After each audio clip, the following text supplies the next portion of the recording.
Good morning or afternoon, depending on where you're joining us from today. Welcome to this Tax in Focus webinar for the December 2024 exams. My name is Isabel and I work as an Education Community Manager at ACCA. And as the title of this webinar suggests, Step Inside of the Mind of the Marker, our session today is designed to support you with the insights from the latest Read the Mind of the Marker, Read the Mind of the Tax Marker article. We have expert tutor Helen Forster to join us today to help us with and yourselves with the upcoming exam preparation. During this session, she's going to provide insights from the Read the Mind of the Marker article, and we'll take you through the technical examples from that article, sharing practical advice for tackling December exams. And she's also going to talk about the strategies which you should adopt to avoid common pitfalls and improve exam performance. Towards the end as well, we'll have a live Q&A session as well. But I know Helen will take us through what is on the agenda in a bit more detail shortly.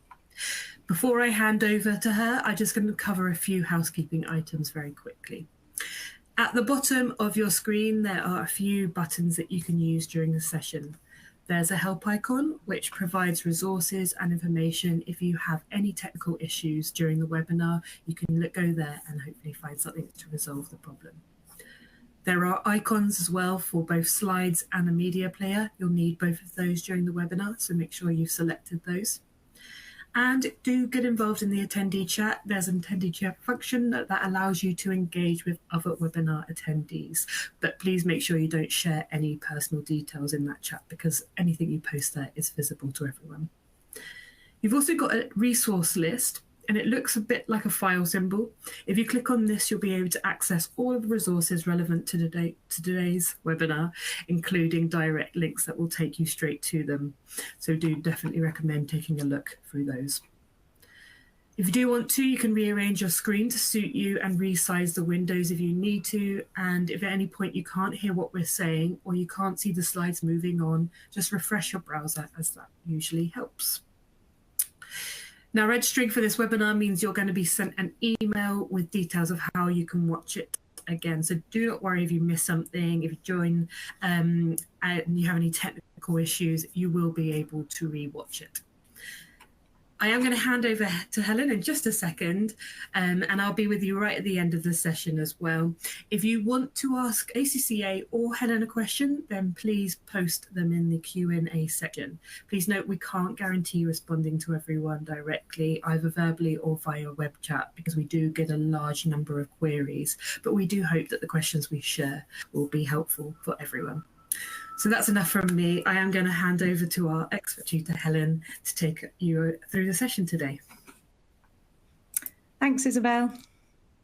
Hi, everybody. So I'm Helen Forster, and I work for Kaplan part-time. So I've been working for Kaplan for nearly 27 years, I think now. I've worked as a tax tutor for those years and also as a tax content specialist. So I'm involved in the production of Kaplan's tax materials. I've also done quite a lot of marking over that time for students, and more recently helping out the ACCA as one of their so-called expert tutors. So hopefully I can pass on some of the knowledge and insights to you today to help you with your exam. And today what we're going to be doing, as Isabel said, is we're going to be looking at the Read the Mind of the Marker article. So what's the marker going to be looking for in your script?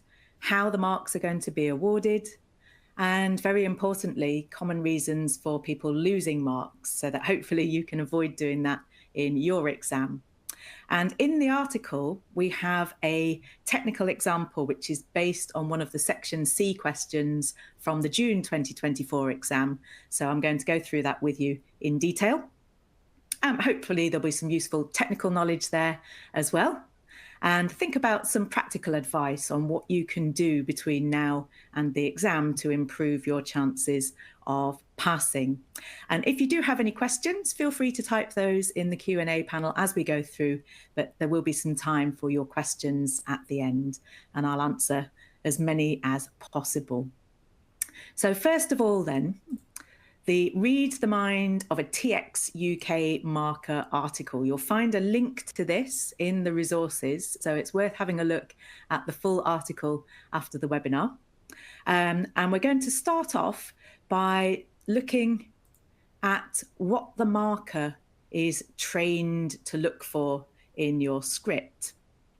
Now, in the TX exam, obviously, you have the objective tests section. Section A and Section B are all just going to be marked by the computer. So what we're focusing on here is how the marker will mark the Section C, which are the constructed response questions. So those will be marked by a real person. And so that real person is mainly, in this exam, going to be looking for correct technical knowledge. So the TX exam is a technical exam, and the most important thing is that you know the rules and apply those rules to the information in the question. So you need to make sure that you are actually answering the question. And so that's what the marker will be looking for. There will be credit for getting things right. Now, one of the most important things that you need to do to show the marker that you know what you're doing is to show clear workings. And the marks will generally be awarded for workings. So those workings, and we'll see this in more detail once we go through the examples from the article, can be included in your main computation. So if you're doing, say, an income tax or a corporation tax computation, then you can show simple workings on the face of the computation.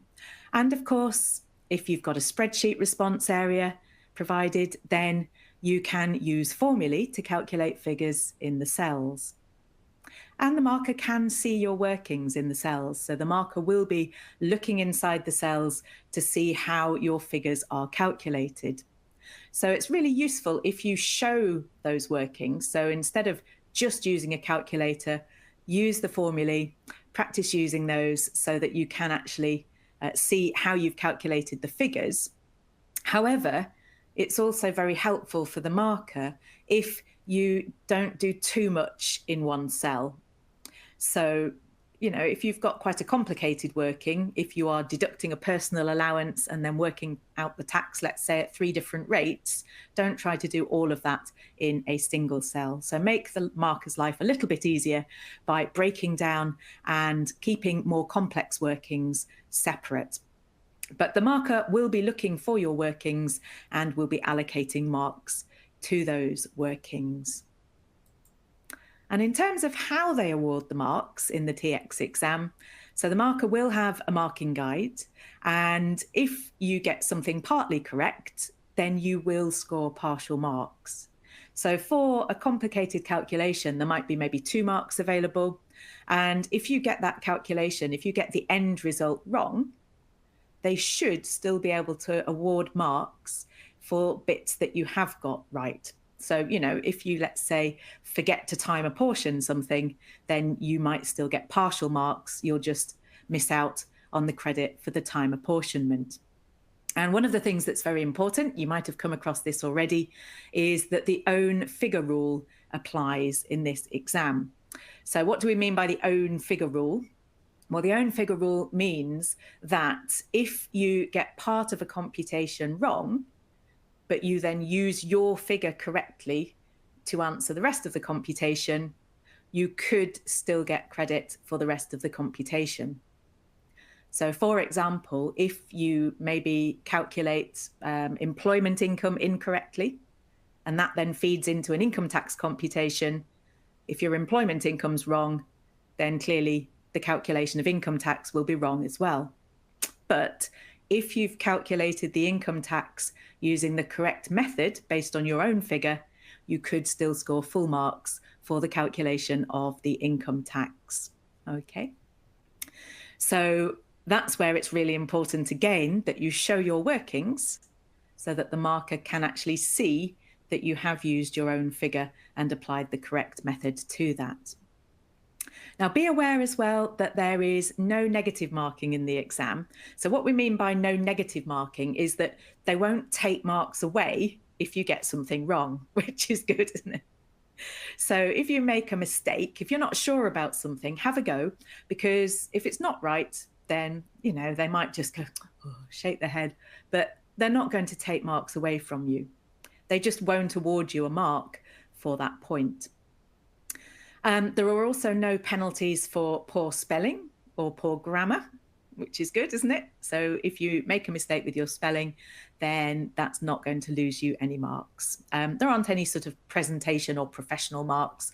And even if there were, even in the more advanced level exams, we still don't penalise for poor spelling or grammar, as long as your answer is understandable.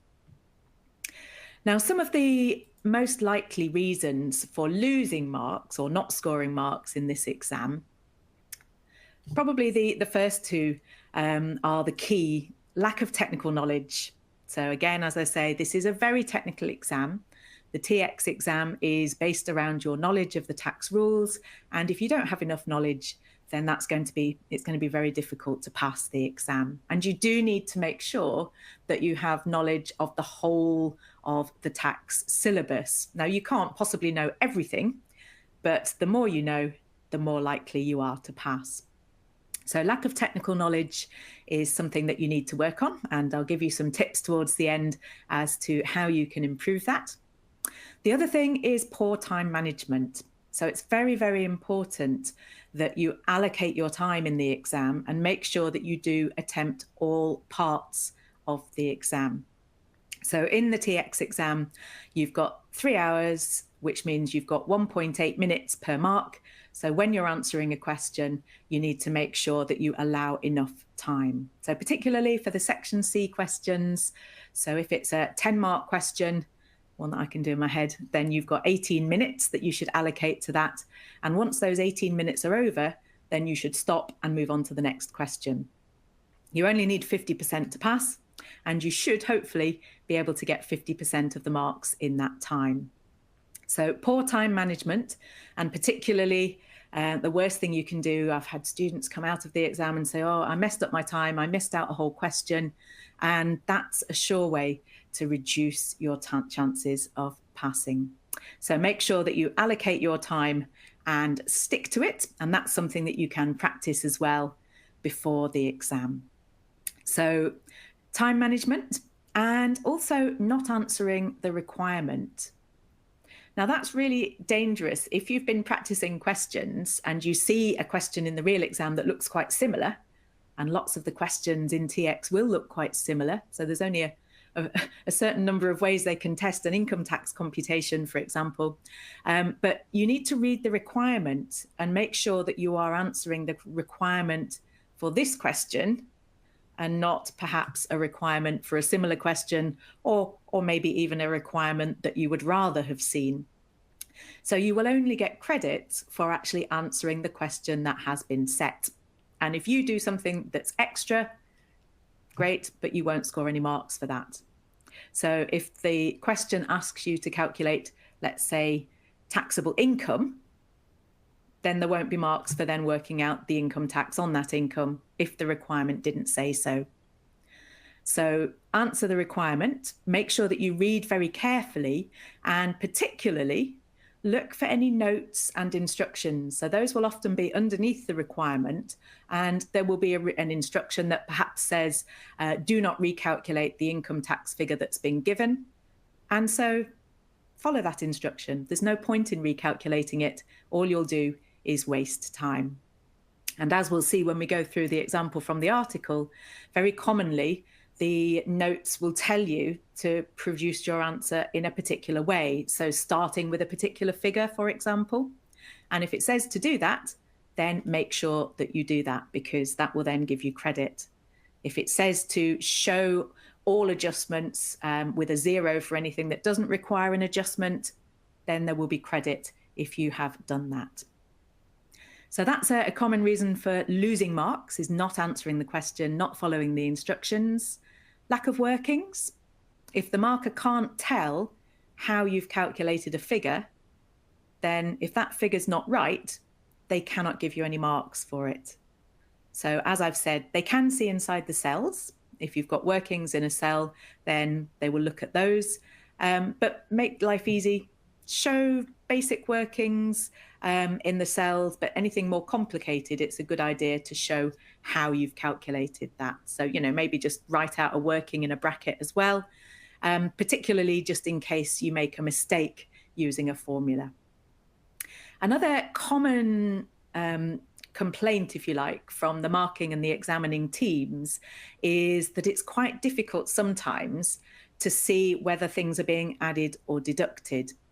So if you were doing, let's say, an adjustment of profits calculation, and we need to see which figures are being added back, which figures are being deducted, then just make sure that you clearly show with a negative, a minus sign, or put the figure in brackets where you're deducting something rather than adding it. So sometimes I've seen people with a long list of figures that all look like positive figures. And then when you look at the formula for the total, you can see that actually they've done A2 minus B2 plus C2 or and so on, or A1 plus A2 minus A3. But that makes the marker's life very difficult. And so indicate clearly whether you're adding things, deducting things. And that also means that you can then just use a sum formula, an equal sum formula, to calculate the total as well. So those are just a few little tips there, general tips on how to maybe improve your answers and things that the markers have pointed out that will maybe reduce your mark. So if we move on now to the technical examples from the Read the Mind of the Marker article. In the article, there is a 15-mark corporation tax question from the June 2024 exam. And what they've actually done, and this is great because we don't often see real candidate answers, but they've actually provided you with 2 answers from 2 candidates to show those answers, so to show how those students actually produced their answers in the exam, and to show how the marks were awarded. Now, candidate number 1 was a very strong pass on this question. So candidate 1 actually scored 13 of the 15 marks available, which is an incredible score. Candidate 2 wasn't quite so good, but candidate 2 still scored 7.5 out of 15, which of course is a pass. I've said marginal pass because it's just there. But bear in mind as we go through this that both of these candidates were good candidates. So both of them did actually pass this question if we looked at this on its own. So what we're going to do is actually to go through this. There were 3 parts to the question. Part A, which was a written section, part B, which was computation, and then part C, which was a slightly higher skills section.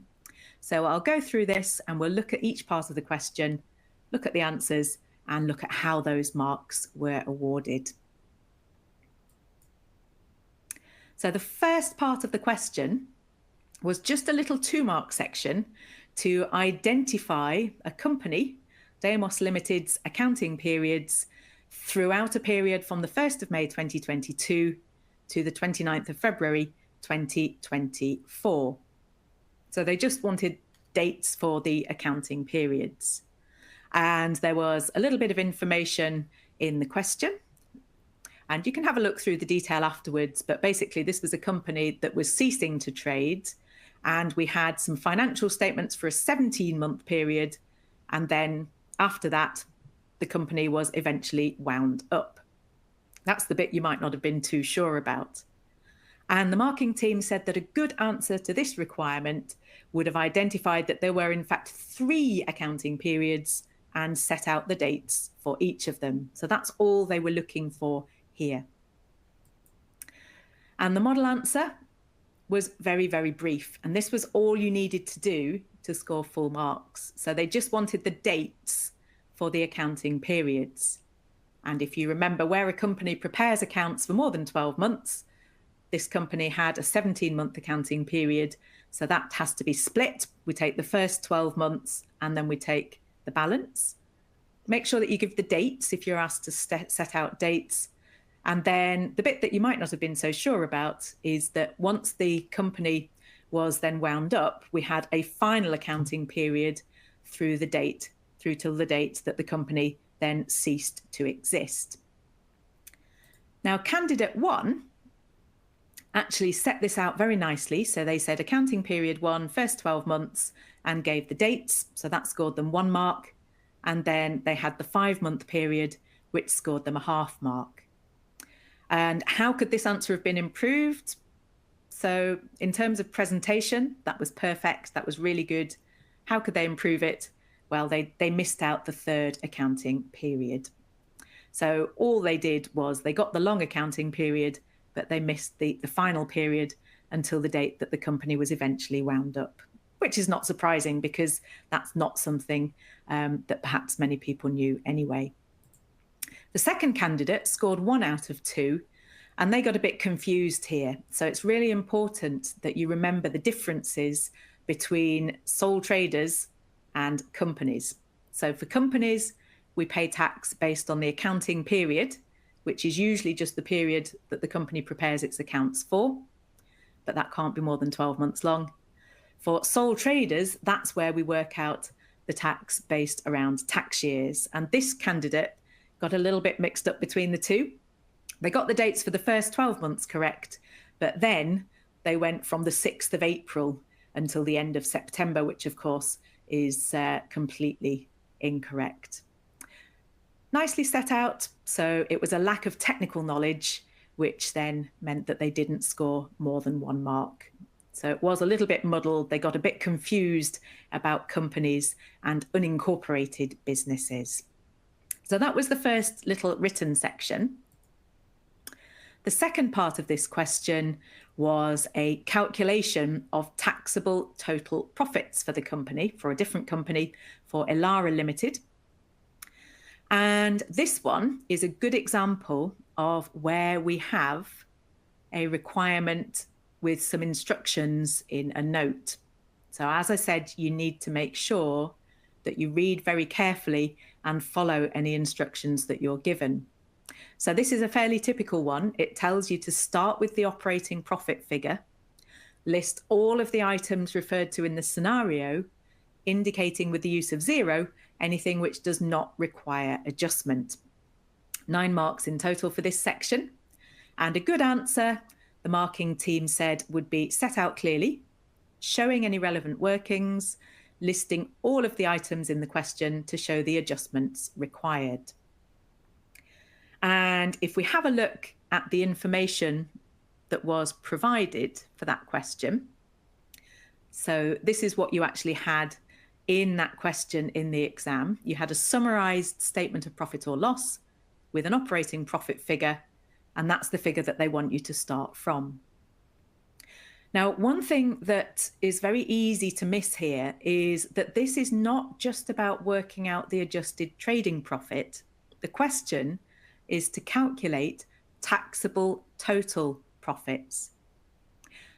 For a company, we've got the trading profit, which is going to be the biggest figure usually. But then remember that the other things that go into the taxable total profits will be any other types of income. And we've got some interest receivable. So that's going to be interest income or non-trade loan relationship income, as it's sometimes called. If we sell an asset, we had in this one a profit on disposal of a warehouse. Well, that's going to be replaced with a chargeable gain. Interest payable. Now, interest payable could be deducted from trading profits or could be deducted from loan interest receivable, depending on whether that was for trade or non-trade purposes. And so it's not just a case of adjusting the operating profit here. We also need to make sure that we include these other items as well. And there were some notes provided. So we had note 1, which was operating profit. So operating profit is going to form the basis of the trading profit. And I've just highlighted here, so you can highlight in the exam as well. We've got some depreciation, so we know that that needs to be added back if it's been deducted. Qualifying charitable donations, so those have been deducted. Those should be a separate heading in the tax computation.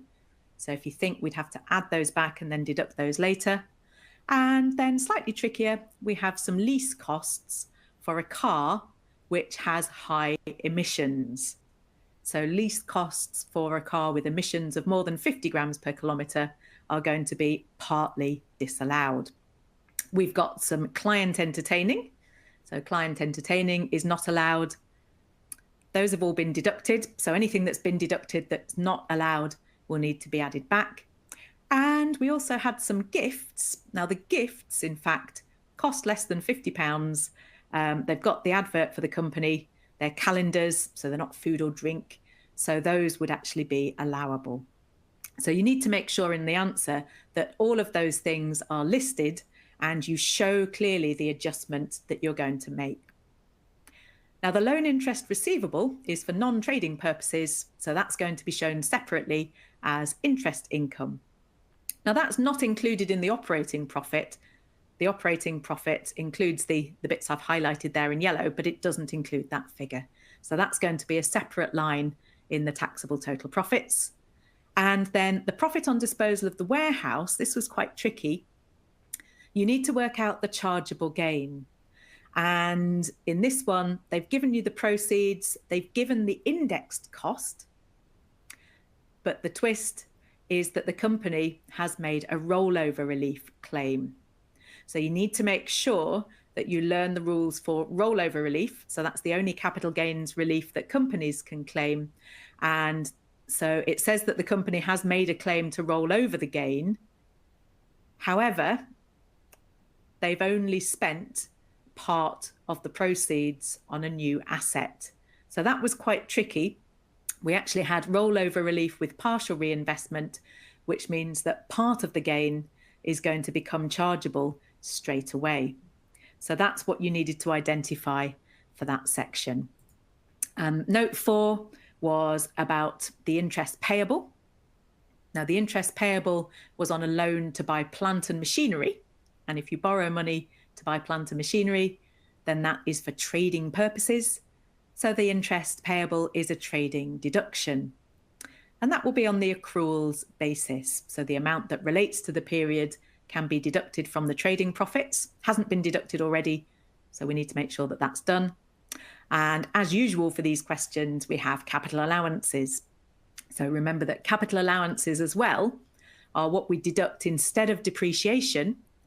And in this question, we have a tax written down value of nil, and we've just got 2 purchases.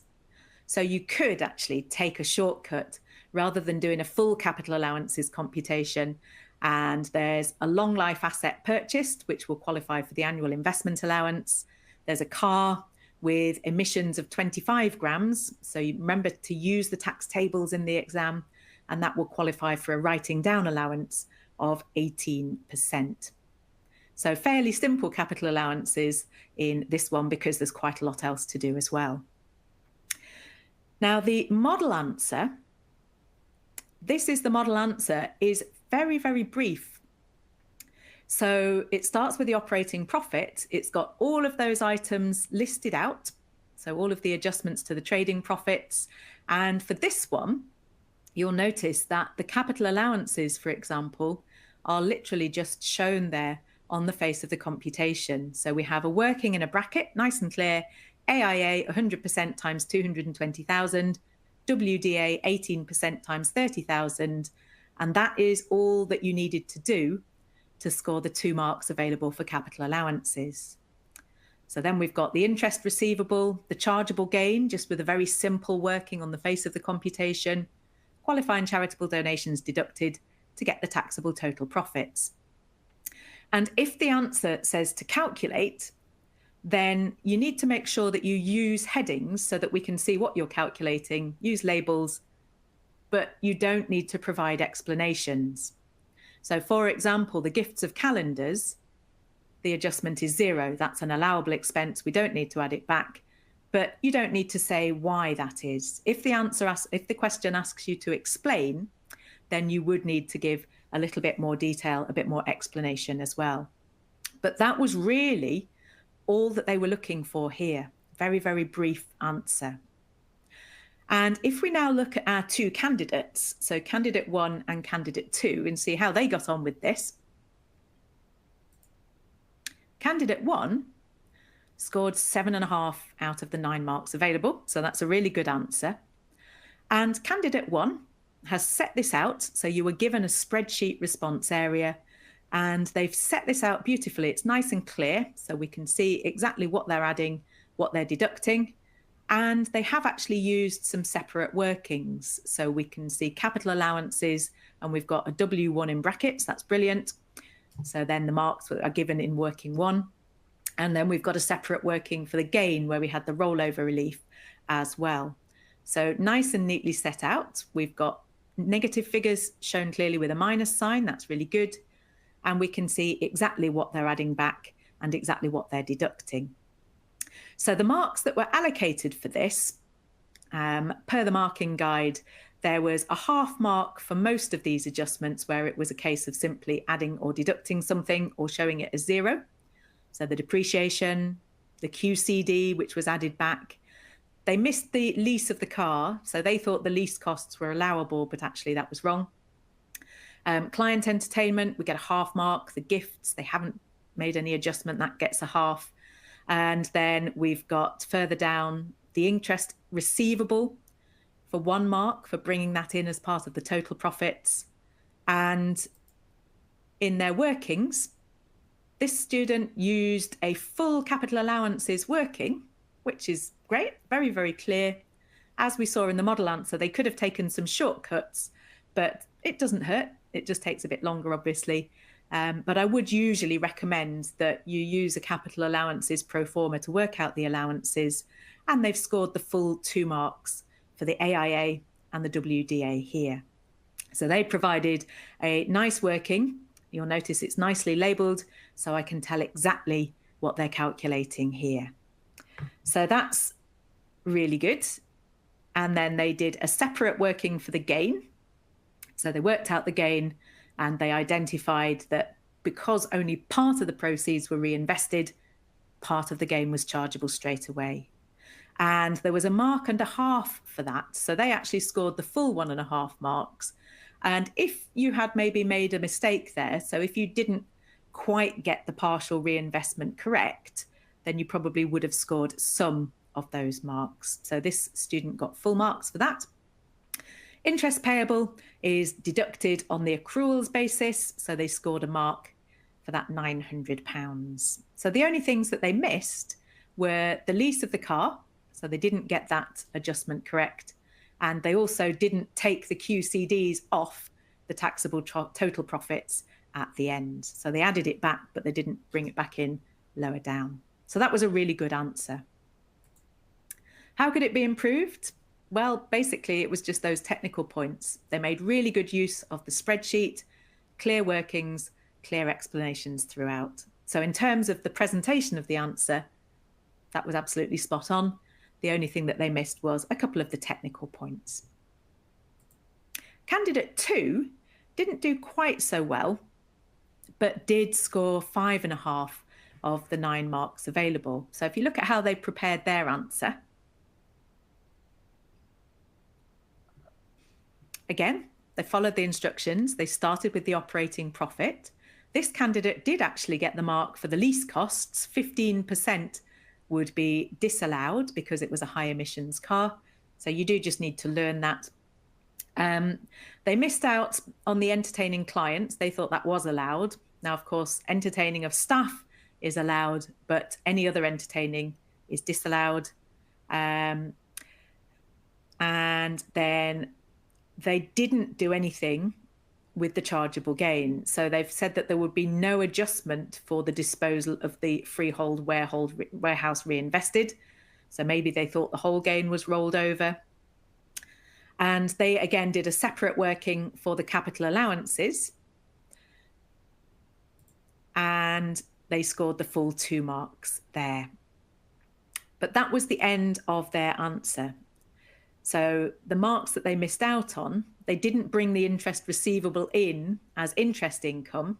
So they just worked out the trading profit figure, basically. They missed out the marks, 1.5 marks for the chargeable gain. And they didn't deduct the QCDs either. So they missed out on a 1/2 mark for deducting those. So it was a good answer. 5.5 out of 9 is more than 50%, but they could have improved it with, again, more precise technical knowledge. So they just missed a few adjustments there. But that was a really well presented answer. So both of those answers, slightly different, but both of those were really good from a marking point of view, because the marker can clearly see what they've done and allocate the marks accordingly. Now, the final part of this question was a 4-mark. Sorry, my slides got a bit squished. It looked beautiful, but I think when it's been uploaded, some of the formatting's gone a bit crazy here. So it was actually 4 marks, which is hidden behind the information. And it's to work out the corporation tax that Fenrir Limited, so this is another company, is going to save for the year to the 31st of March 2024 by taking various measures. So this was slightly trickier. You had to think about the impact on the company's tax for 3 different measures. And it does say in this one that your answer should be supported by appropriate explanations. Now, that means that for this one, they are expecting you to say a little bit more about the tax treatment, explain why. And briefly summarising, we have a company that has taxable total profits of £530,000. Now, that means that that company is above the upper limit. They'll be paying corporation tax at the main rate. And they've got a proposal to buy some cars, 4 new cars for a total of £64,000 with 0 CO2 emissions. So if you think we buy cars with 0 emissions, then we're going to get capital allowances. And for 0 emissions, we get a 100% first year allowance.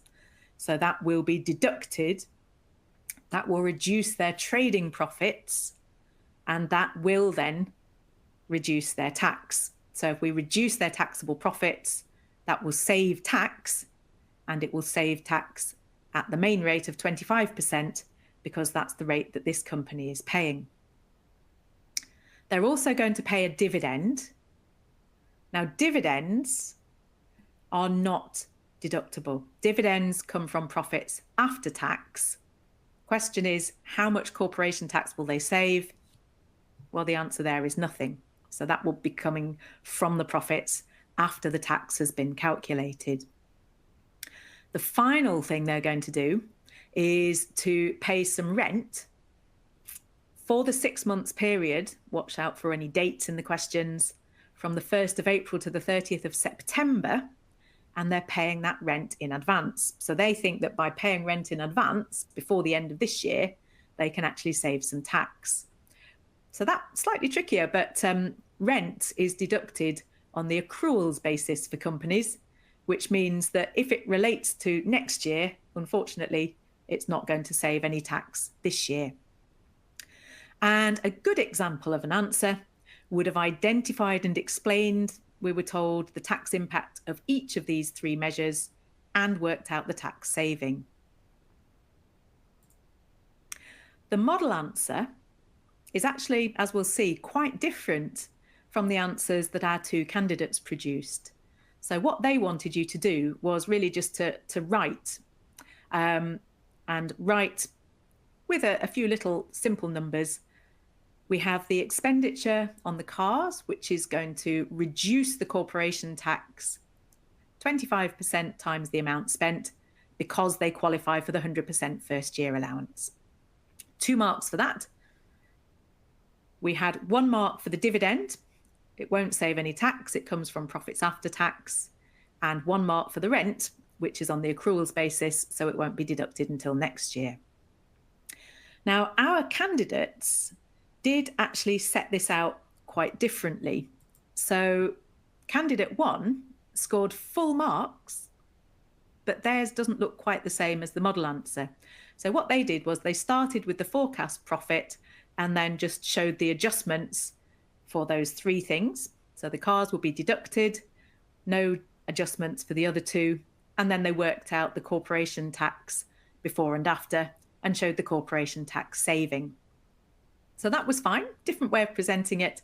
And you'll find that for the higher skills sections, you might present your answer in a different way, but you will still get credit as long as you've answered the question. They've got the explanations, they've got a bit of narrative here, and so they do actually score full marks. How could that be improved? Well, it couldn't. That was a perfect answer. So even though they set it out differently, that's absolutely fine. So just bear that in mind when you're answering questions. If yours doesn't look quite the same as the model answer, then that's not necessarily a problem. Candidate 2 didn't do so well on this part. They only scored 1 of the 4 marks available. So that's only a 25% equivalent to. Now they did it again as a calculation. So they started off with the profits and got a little bit confused. So they've added the dividends, I think probably thinking, oh, well, the dividend is not allowed, so we need to add it back. Well, you only add something back if it's already been deducted. So that wasn't quite right. They did make a deduction for the rent paid, which wasn't right because it's not deductible until it is accrued for the year. And for the capital allowances, they got that, but they multiplied the figure by 4. So the total was 64,000. But what they did do, though, was to work out the tax saving. So they did a before and after calculation. And this is an example of the own figure rule. So they got everything pretty much wrong, but they worked out a saving. They worked out the tax before and after. And so they scored 1 mark for that. But they didn't score anything, sadly, for the other parts of this. How could theirs be improved? Well, it was a combination, lack of knowledge and lack of clarity as well. They didn't really provide any explanations for the rent and the dividend. But the general theme here is that technical knowledge really is the most important thing in the TX exam, as well as presenting your answer clearly, showing any workings, and making sure that it's nice and easy for the marker to mark. So, practical advice then, how can you improve your chances of passing in these last couple of weeks before the exam, or few weeks? One of the most important things is practicing questions. So use the practice platform, the ACCA's practice platform. Really important that you practice as many questions as possible. Test yourself and try to use a variety of questions as well. So don't just test yourself on income tax because that's your favourite subject. Try to identify your weaker areas. Very important that you test yourself, work out the bits that you can't do, and then you can focus on improving those parts. By practicing questions, you'll get used to the question style. So particularly the section C questions, we always have those. They all look quite similar. They won't be exactly the same, but get used to the style of questions. There are lots of resources on the practice platform. You've got practice tests, and there's a mock exam on there as well. We've got the past exam questions. So the past exams from June 2024 and September 2024, those are in the correct Finance Act for your exam. So it is important that you're practicing questions that use the Finance Act, which is the Finance Act of 2023, which is the one that you're going to be tested on. And when you're practicing questions, try to attempt them to time. So for the section C questions, work out the timing, 1.8 minutes per mark, time yourself. And if you find that you're taking too long, then you need to try to work out why. Is it because you need to improve your technical knowledge? Is it because you're rubbish at using the software? That will be my key issue. I'm not very computer literate. But make sure that you practice them to time and make sure that you have a strategy and have a strategy for presenting your answers, get used to using the software. One of the questions I often get asked for the exam is, which section should I do first? Section A, section B, section C. So that is purely personal. You might find it better to start with section A because you've got lots of short questions. Some people prefer to start with section C because they like to have a go at a big question. And it's up to you. But the only way that you'll know what works for you is if you practice. So have a go at the practice tests. If you have a go at the practice tests and say, right, I'm going to start this one with section A, and then I'm going to do the next one starting with section C, and see which you prefer. So it's really important that you do get familiar with the software, and particularly when it comes to the spreadsheet. So remember that the spreadsheet in the exam is not quite the same as using, say, Excel. So one of the things that I find most difficult is that you can't insert or delete lines in the spreadsheet. So you can cut content and paste it somewhere else, but you cannot actually insert lines. So it's which is really frustrating, isn't it? But if you get used to that, then that will help you in the exam. And the other thing that you can do as well, so once you've used the questions on the practice platform, you can also then have a go at other questions. So if you've got a revision question bank, then use the blank workspace on the practice platform, which is just a blank spreadsheet, blank word processor document, and use that to practice other questions as well. So not quite the same, but will at least get you used to the software. Okay, now quick question. Do you practice mock exams just out of interest? So a poll, there should be a poll button for you to select A for yes, B for no, and C for sometimes. I won't judge you here. It's anonymous. I don't know. I won't be writing back to your employers. But just out of interest, do you practice mock exams? A for yes, B for no, or C for sometimes?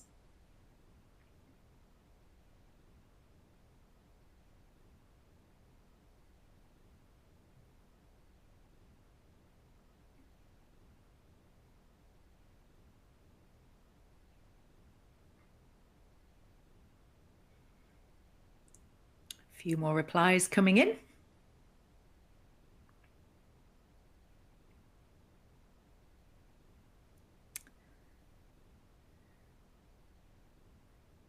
Okay, shall we find out? Well, that's brilliant that 69.3% of you do practice mock exams. That's fantastic. I'm not quite sure what the difference between yes and sometimes is. Sometimes is maybe I haven't done one yet. But those of you who do sometimes, and particularly those of you who've said no, I would really recommend doing a mock exam. So some of you might have mock exams provided as part of a course. Even if you do, then there will be, or there is already, I think, a mock exam on the practice platform. So have a go. It's a full exam. It's got section A, section B, and section C. And the mock exam on the practice platform, there are some debrief videos which will be released on the 15th of November. So once you've had a go at that mock exam, then you can have a look at the debriefs, which will run through some of those questions from that mock. But practicing a mock exam is really, really important. So the more you practice, the more likely you are to score a pass on the day. So that will particularly highlight any weaker areas, as I've said, that you can then focus on for the real thing. Time now for your questions. So I have a selection of questions here. Let me just have a look at some of these questions that we've got. Question, I'm struggling in employment tax, benefits like accommodation, car, and also trading losses. How can I get over this? Well, if you're struggling with a particular area and you know that you're struggling with that area, then probably the first thing to do is to go back to the notes on that area. Remember as well that the ACCA's Study Hub has a full study text and has lots of quizzes and practice questions. So the first thing I would do if I was struggling with a particular area is to go back and work through those basic examples again, and then have a go at practicing the real past exam questions. Some things like trading losses. So trading losses are one way you really do need to learn the rules. And for learning the rules, there are different ways that you can do that. So I find it, if I try and explain the rules to somebody else, then that helps me to learn those rules. You might want to use flashcards. So, write down the rules for trading losses. What can a sole trader do with losses? And test yourself, or get a friend or member of the family to test you. So, tell me the rules for trading losses for individuals, the rules for trading losses for companies. So you can test yourself by doing flashcards. Some people find that writing out rules helps them to remember them. But once you've gone back, then the most important thing is to try to practice questions. So particularly where it's numerical things like calculations, practice questions to see whether you can actually get those calculations right.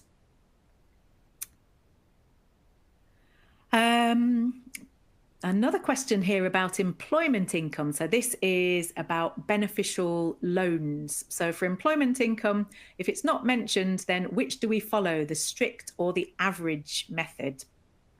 Well, I would be inclined just to do both, to be honest. So when you're working out the loan benefit, then you can use either method, and you would use whichever one gives the best result for the taxpayer. So if you're not sure, then do both. So you have the average method. So we take the loan at the start, the loan at the end, and divide by 2 and work out the interest on that. And then the strict method, which bases it on the actual number of days. So if you're not sure, if in doubt, do both of those. And we have a question here. So I think this is about the own figure rule marks. So if I calculated taxable income wrong, but use the correct method for calculating income tax, will I receive any marks for the correct income tax calculation method, or none because my initial taxable income is wrong? Well, that's a nice easy one to answer. So if you worked out the income incorrectly, but you worked out the income tax correctly, then you could potentially score full marks. The only time you might not do that is if, for example, your income tax computation ended up being a bit easier than it should have been. So, let's say that we've got some dividends that should have been partly in the basic and partly in the higher rate band, and you've simplified that. You might not maybe get quite as many marks as you would for the full answer, but you would certainly score something. So if you've got the wrong income, but the tax is based on your income, you should score marks for calculating the tax, as long as the marker can see what you've done. So for income tax computations, one thing that really helps the marker is if you just write down the percentage that you're using on a particular part of income, then that makes it nice and easy for them to see how you've worked out the tax. Another question, do I have to use a pro forma, or as long as it's clear and easy to follow my calculation, is it okay? Well, that's actually one that we saw in that corporation tax question. When you're working out capital allowances, in that particular question, you didn't need to use a pro forma because the capital allowances were very simple. We just had 2 additions. There were no disposals. There was no written down value brought forwards. And so for that one, you could just show simple workings. And the key thing is that your answer is clear and easy to follow. So you don't have to use pro formas. Where you've got a complex calculation, I would always recommend using a pro forma. So if it is capital allowances and you do have some values brought forwards and you've got some additions, let's say, and you've got some disposals, then that is where I would use a pro forma, because otherwise it might be quite hard for the marker to follow. And when it comes to capital allowances, again, there are different versions of the pro forma. So, which is right? Is it the Kaplan pro forma? Is it the BPP pro forma? Well, the answer is, as long as it's a clear pro forma, capital allowances is just a working. So as long as it's clear, easy to follow, then either of those will do. Okay, so you don't have to use one particular pro forma as long as you set your answer out in a nice, easy to follow way. And this is an interesting question. So a question here, what if we make a mistake for a loss number? I think this is referring to section numbers from the tax legislation. For example, instead of section 396A, I wrote section 369, but used it correctly. Will any mark be deducted? Well, the answer is, as long as it's clear and easy to follow, then either of those will do. Okay, so you don't have to use one particular pro forma as long as you set your answer out in a nice, easy to follow way. Well, actually, for loss reliefs, you don't need to know the section numbers for this exam anyway, so it makes no difference. Loss reliefs in the TX exam, you need to know what the loss can be set against. So, for example, for a company, current year claim goes against total profits before qualifying charitable donations, but the section number is not needed. Okay. So you don't actually need to use section numbers at all. We tend to just refer to current year, prior year loss relief. You wouldn't get penalised, I don't think, if you put a section number. Sometimes they're quite useful labels, but there is no need to know those, and you would definitely not be penalised if you used it correctly but gave the wrong number. Aha. This is a very common question. So often the question is, what are the most important topics for the exam? We've got a question here, which are the most important theories for section C? Well, for section C, we know that there is going to be a 15-mark question that's mainly going to be based on income tax. And we know that there is going to be a 15-mark question that is mainly on corporation tax. So that's like the one that we saw in the article. And then there is a 10-mark question, which could be on anything, which will tend to test higher skills areas. And examples that we've had, things like sole trader versus company, looking at maybe most tax effective ways of doing things. But which are the most important things for section C? Well, you need to make sure that you've got a really good knowledge of income tax, which includes for employees and also for self-employed people. Corporation tax. So again, can you do a corporation tax computation? Things like losses, groups might feature in there as well, and some other areas. But then you do need to remember that section C is only a part of the exam. It's only 40% of the exam. And section A and B cover the whole syllabus. And sometimes students who do really well on section C, unfortunately, don't get through the exam because they haven't learned enough rules to pass sections A and B. So section C is important. They're the biggest questions, but don't forget all of those objective test questions as well. Okay. So that kind of leads on. There's another question here about what percentage of each tax is going to be included in the exam. Well, like I've said, we know 15 marks on income tax, or almost all on income tax, 15 on corporation tax. When it comes to the other taxes, we quite often have section B questions on inheritance tax. So that's where you have your scenario with the objective test questions. So quite often from the examiner's reports, we have inheritance tax featuring as a section B scenario, VAT featuring as a section B scenario, and capital gains tax issues often feature as a section B scenario. But then for section A, anything could be tested there. So it might be that we have bits of those taxes appearing there as well. But that gives you a sort of rough idea. Question here, if I'm short on time for revision, what topics should I focus on the most if I need to get 50%? Well, ideally, you need to make sure that you're prepared for those section C questions, the income tax, the corporation tax, but also as many topics as possible to get through section A and B. So make sure that you practice the inheritance tax, VAT, capital gains tax for section B. But you've also got to be prepared for the objective test questions in section A as well. So, you know, you've got 30 marks on section A, so that's a key part of the exam too. So ideally, spread your time across the taxes and don't just focus on one to improve your chances of passing. Some of these are duplicates. I'm just looking through the questions, trying to get through as many as I can. That's quite a good question. I don't actually know the answer to this. Does the examiner know the result of parts A and B before the check of part C? I think probably because it will be human markers that mark part C, they would just be marking part C, but whether or not they know the results of part A and B first? I don't know, to be honest. So unfortunately, that sort of information is not released. But I think that particularly if you were a marginal candidate, then the chances are your script would be reviewed. Okay, are we running out of time here? I can hear Hi, Isabel. Helen. Yeah, sorry. Coming back on. Apologies for jumping in, but we will need to bring things to a close.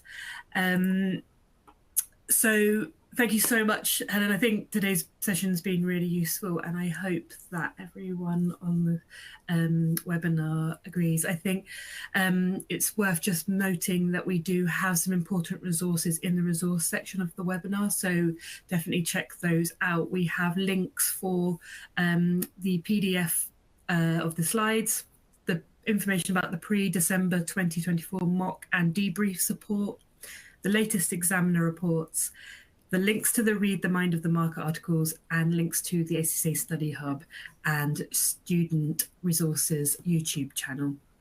Everyone who's registered for this webinar will be getting an email with how they with details of how they can watch it again, so keep an eye out for that as well. Finally, thank you to everyone for joining today, and a big thank you to Helen for sharing her support, and also to the team in the back end who have been supporting questions and answers in the back end to deliver this session successfully. So good luck, everyone, and thank you again for joining. Take care.